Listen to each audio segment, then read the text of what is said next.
صدق الله العلي العظيم وصدق وبلغ رسوله النبي الكريم ونحن على ذلك من الشاهدين الشاكرين والحمد لله പ്രമുഖരും റയീസുൽ മുഫസ്സിരീൻ എന്ന ഖ്യാതി ലഭിച്ച അഷ്റഫുൽ ഖൽഖ് സ്വല്ലല്ലാഹു അലൈഹി വസല്ലം വഫാത്താകുന്ന സമയത്ത് وَاخْتِلَافِ اللَّيْلِ وَالنَّهَارِ لَآيَاتٍ لِأُولِي الْأَلْبَابِ الَّذِينَ يَذْكُرُونَ اللَّهَ قِيَامًا وَقُعُودًا وَعَلَى جُنُوبِهِمْ وَيَتَفَكَّرُونَ فِي خَلْقِ السَّمَاوَاتِ وَالْأَرْضِ رَبَّنَا مَا خَلَقْتَ هَذَا بَاطِلًا يَا أَيُّهَا الَّذِينَ آمَنُوا اصْبِرُوا وَصَابِرُوا وَرَابِطُوا وَاتَّقُوا اللَّهَ لَعَلَّكُمْ تُفْلِحُونَ.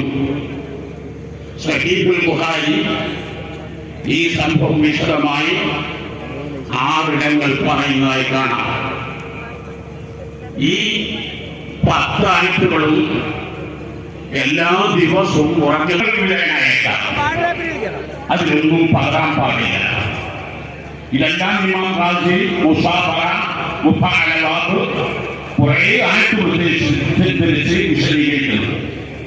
മൂന്നാമത് ബഹുഭൂരിഭാഗവും ആശങ്കകളും അസ്വസ്ഥതകളുമാണ് യഥാർത്ഥ കാരണം.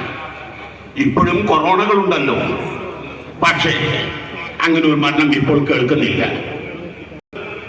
ഉസ്മാനിയ ഖിലാഫത്ത് നമ്മുടെ ഇന്ത്യയിൽ ബ്രിട്ടീഷ് അധിനിവേശം രൂക്ഷമാകുന്നത്, മലബാർ സമരം വളരെ രൂക്ഷമായി. 100കണക്കിന് ആളുകൾ ഓരോ പ്രദേശങ്ങളിലും മരിച്ച എത്രയോ ആളുകളുണ്ട്.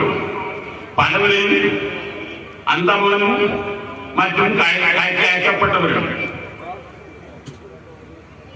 ശക്തമായ ദാരിദ്ര്യം 1921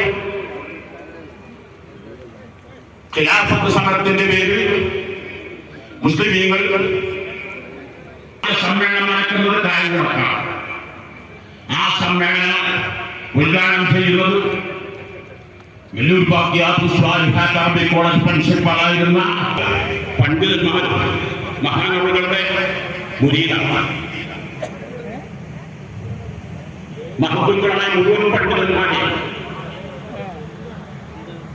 ശിഹാബുദ്ദീൻ അബൂബക്കർ ഷാരിയാനി 100ലേറെ ഗ്രന്ഥങ്ങൾ എഴുതിയ മഹാനാണ്. പാനായിക്കുളം അബ്ദുൽ റഹ്മാൻ മുസ്ലിയാർ, അബ്ദുൽ റഹ്മാൻ മുസ്ലിയാർ ലോക പ്രശസ്ത പണ്ഡിതനാണ്. മഹാനായ അബ്ദുൽ ഹഖ് വാഴക്കുളം അബ്ദുൽ ബാരി മുസ്ലിയാർ ഖദ്ദസല്ലാഹു അസ്റാർ എല്ലാവരും വിളിച്ചു. അങ്ങനെ പാങ്കിൽ അഹമ്മദ് കുട്ടി മുസ്ലിയാർ അക്കൂട്ടത്തിൽ യുവാവാണ്, 40കാരനാണ്, 41കാരനാണ്. അങ്ങനെ സമസ്ത കേരളത്തിലുലമ എന്ന് പറയുന്ന മഹത്തായ പ്രസ്ഥാനം പോലെ ഖദരിയ്യത്ത് എന്ന് പറഞ്ഞിട്ട് അല്ലാഹു സുബ്ഹാനഹു വ തആലയുടെ തീരുമാനപ്രകാരമല്ല കാര്യങ്ങൾ നടത്തുന്നത്. അല്ലാഹു സുബ്ഹാനഹു വ തആലയുടെ അത് എന്തിനാണ് ഇവിടെ രൂപീകരിക്കപ്പെട്ടത്? മഹാനായ സുൽത്താനുൽ ഉലമയും റയീസുൽ ഉലമയും കോട്ടൂർ ഉസ്താദും ഒക്കെ നേതൃത്വം കൊടുത്തുകൊണ്ട് അതിനെ സംബന്ധിച്ച് പൂർണ്ണമായ പഠനം നടത്താൻ നമ്മുടെ പണ്ഡിതന്മാരോട് ഇബാറത്തുകളൊക്കെ നോക്കിയെടുത്ത് കൊണ്ടുവരാൻ പറഞ്ഞു.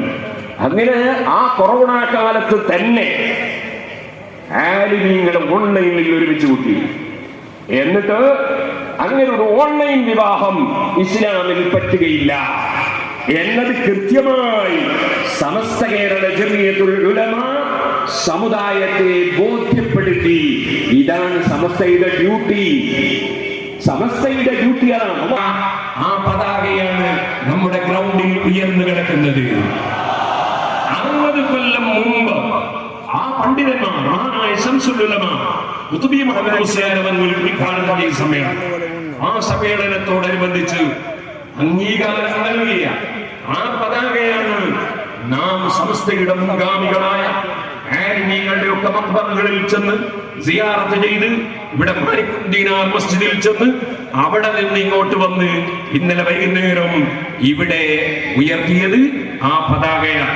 ഒരു കാര്യം പറയട്ടെ, ആ മഹാന്മാർ ഉയർത്തിപ്പിടിച്ച പതാകയും അവരുയർത്തിപ്പിടിച്ച ആശയവും ഒരൽപ്പവും താഴോട്ട് പോകാതെ അത് ഉയർത്തിക്കൊണ്ടുപോകാൻ ഇൻഷാ അല്ലാഹ് സമസ്ത കേരള ജമിഅത്തുൽ ഉലമ എന്നും പ്രതിജ്ഞാബദ്ധമാണ്. അതിന്റെ പിന്നിലായിരുന്നു പ്രവർത്തിക്കാൻ. ഇങ്ങനെ വിശദീകരിച്ചിട്ട് ഉള്ള റിപ്പോർട്ട് അത് പറയാണ്. അതെന്തായാലും ഇക്കഴിഞ്ഞ മെയ് 28-ന് കൊടിയത്തൂരിൽ മുബാഹന നടന്നു. ഒരു വശത്ത് അഹമ്മദി മുസ്ലിമീങ്ങൾ അണിനിരന്നപ്പോൾ, അത് അവരെ പ്രയോഗമാണ്, അഹമ്മദി മുസ്ലിം വെള്ളച്ചായ എന്ന് പറയുമ്പോൾ ചായപ്പൊടി ഉണ്ടാവില്ല, അണിനിരന്നപ്പോൾ മറുവശത്ത് അഹമ്മദികളുടെയും മുജാഹിദ്, ജമാഅത്ത് ഇസ്ലാമി തുടങ്ങിയ എല്ലാ വിഭാഗങ്ങളുടെയും പ്രത്യക്ഷമോ പരോക്ഷമോ ആയ പിന്തുണയുള്ള അഞ്ചുമന്യ അണിനിരന്നത്. അതിലിടയ്ക്ക് ഒരു ജനങ്ങൾക്കിടയിൽ പുതിയ സംശയത്തിന് വിത്ത് പാകിയിരിക്കുന്നു. രണ്ടു കൂട്ടരും ഇതുവരെ പൊക്കി നടന്ന ദൈവം യഥാർത്ഥത്തിൽ ജീവിച്ചിരിപ്പില്ലേ എന്നതാണ് സംശയം. നിങ്ങൾ ആലോചിക്കണം. സുന്നത്ത് ജമാഅത്ത് വിട്ട് പറഞ്ഞു അവൻ മുസ്ലിം കൂട്ടായ്മയെ മുറുകെ പിടിച്ചവനാണ്. വമൻ ഖാലഫ മാ തഖൂലു ബിഹി ജമാഅത്തുൽ മുസ്ലിമീന ഫഖദ് ഖാലഫ ജമാഅതഹും. മുസ്ലിം സമൂഹം മുമ്പേ പറഞ്ഞു വരുന്ന ആശയത്തിനെതിരെ പറയുന്നവൻ മുസ്ലിം കൂട്ടായ്മയിൽ നിന്ന് അവൻ തിരിത്തെറിച്ചു പോയവനാണ്. എന്റെ മഹാനവറുകൾ ഒന്നുകൂടി പറയാണ്, ഫഅമ്മൽ ജമാഅതു, ഈ മുസ്ലിം കൂട്ടായ്മയുണ്ടല്ലോ, ഫലാ യുംകിനു ഫിഹാ കഅഫത്തൻ ഗഫലത്തുൻ അൻ മഅനാ കിതാബിൻ വലാ സുന്നത്തിൻ വലാ ഖിയാസിൻ ഇൻഷാ അല്ലാഹ്. മുസ്ലിങ്ങൾ ഒന്നടങ്കം ചെയ്തു വരുന്ന കാര്യം, മുസ്ലിങ്ങൾ അങ്ങനെയുള്ള ആളുകൾക്ക് ഒരു സ്ഥലത്ത് ഒരുമിച്ച് കൂടാൻ കഴിയുന്നുണ്ട് കഴിഞ്ഞേക്കാം. പക്ഷേ എല്ലാവർക്കും ഇല്ലാതെ കഴിയില്ല. കുറച്ചാളുകൾക്ക് അങ്ങനെ കഴിഞ്ഞേക്കാം. പക്ഷേ കുറച്ചാളുകളുടെ സ്ഥലത്ത് ഒരുമിച്ച് കൂടിയിട്ട് ഒരു ചുക്കും ഇവിടെ വരാനില്ല, ഒന്നും കിട്ടാനില്ല. മറിച്ച് ഒരു കാര്യവും, വിവാഹമോചിതയായ സ്ത്രീ അവൾ 3 കതൽ കാത്തിരിക്കണമെന്ന് ഖുർആനിലുണ്ട്. ആ 3 കതൽ കൊണ്ട് ഉദ്ദേശം അതേ 3 മെൻസസ് പീരീഡുകളാണ്. ഇമാം അബൂ ഹനീഫ തങ്ങൾ പറഞ്ഞു, ഇമാം ശാഫിഈ റളിയല്ലാഹു അൻഹു പറഞ്ഞു, അല്ല, മെൻസസിന് ഇടയിലുള്ള ശുദ്ധിയുള്ള സമയമാണെന്ന് പറഞ്ഞു. ഇത് രണ്ടിനും തെളിവെന്താണ്? അതേ ഒറ്റ ആയത്ത് പല അബദ്ധങ്ങളും നമുക്ക് സംഭവിച്ചു പോകും. അതുകൊണ്ടാണ് നിങ്ങൾ ഇത്രയും അധ്വാനിച്ച് ഈ പ്രായമുള്ള സമയത്ത് ഒക്കെ ഇങ്ങനെ ഇരിക്കുന്നത്. എന്തുകൊണ്ടാണ്? സുന്നത്ത് ജമാഅത്ത് ഇവിടെ നിലനിൽക്കണം. അതുപോലെ നമ്മുടെ മുൻഗാമികളായ പണ്ഡിതന്മാർ എല്ലാവരും വലിയ ആദരവ് അവരുടെ ഇതേപോലെ ബഹുമാനം കാണിച്ചവരാണ്. അതോടുകൂടെ തന്നെ അവരവർ പഠിച്ച ദീനും അതിന്റെ ആശയങ്ങളും അവർ കൃത്യമായി സമൂഹത്തിൽ പഠിപ്പിച്ചു. 73 പാർട്ടിയിൽ 72 നരകത്തിലാണ്. ഒന്ന് സ്വർഗത്തിലാണ്. അതാണ് സുന്നത്ത് ജമാഅത്ത്. ആ സുന്നത്ത് ജമാഅത്ത് പിന്തുടർന്ന് നമുക്ക് സുന്നത്തിൽ കടക്കാൻ കഴിയണം.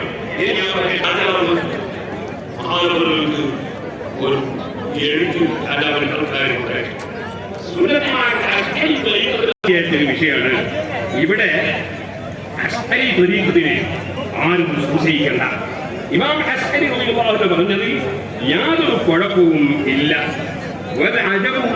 أنهم يذمون الأشعرية بقوله إن الخبز لا يشبع والماء لا يرمي والنار. ഭക്ഷണം കഴിക്കുമ്പോൾ വിശപ്പടക്കുന്നത് ഭക്ഷണമല്ല, അല്ലാഹുവാണ്. കത്തിയെടുത്ത് മുറിക്കുമ്പോൾ ആ മുറിവിനെ സൃഷ്ടിക്കുന്നവൻ അല്ലാഹുവാണ്. അതിന് തെളിവായിട്ട് മഹാനവറുകൾ പറയാണ്, ഒരു